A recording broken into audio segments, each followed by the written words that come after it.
the update from Nigeria, just like you said, the index inched higher today. So we continue to see that seesaw motion, which we've seen over the last 2 weeks or so.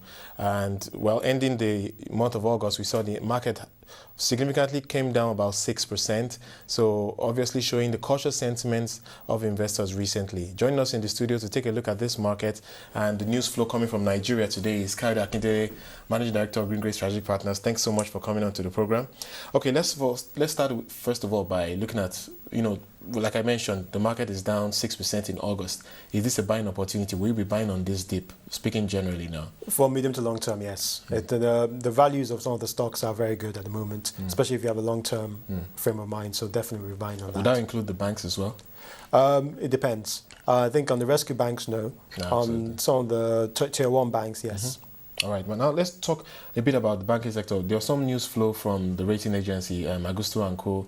recently, saying that the Nigerian banking sector was a moderate risk, so below investment grade right now.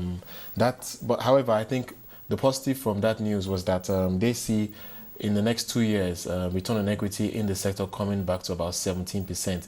Overall, how do you see that rating of the sector? I think what they said is true of the market. At the moment, the Nigerian banking sector is trying to recover from the last 2-3 years and the what was going on in the market. Right. I think what we're seeing now, especially if the rescue banks can be recapitalized and the entire sector can start lending again to the real economy, that the market would then pick up as well. Because for the Nigerian economy to grow, it needs the banking sector to grow. A return on equity of 70%, I think that looks, in my view, that's fantastic. And looking at it in the context of where we are today, we've seen lending pretty much slow down, almost ground to a halt recently. Do you think over the next 2 years we can see a recovery? I think we can. I think what we'll see is that as confidence grows, especially within the banking sector, they start lending more to the real sector of the economy. Especially when you look at things like power, privatization, and other issues that are going to come up, that the banking sector has to grow with the economy. And so that is very possible.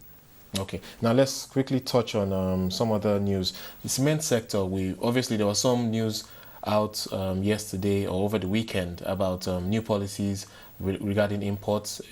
Pretty much overall, we have a 35% increase in imports on duties for imported cement.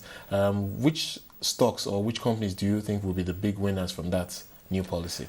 I think the policy is really trying to go back to the policy under Obasanjo, which is to encourage local production of cement. So that's why we're introducing duty for bulk cement importing. I think companies like flour mills that have local production in Unichem, but also bring in bulk, and things like Dangote Cement as well, that has good local production, but still also brings it in bulk. I think those two companies will do well from this policy, because while they're increasing their local production, they can also import to make up the demand.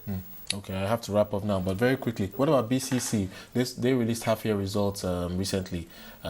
Somewhat weak in my view, but what was your view of that result? I thought the results were quite weak as well, but BCC have had running problems with the state government over tax issues, which has disrupted their production. But I think they've got over that in late 2009, early 2010. I think going forward, their production will probably be better. So long term, will you buy or will you hold? Very quickly. Buy. All right. Okay. Thanks so much.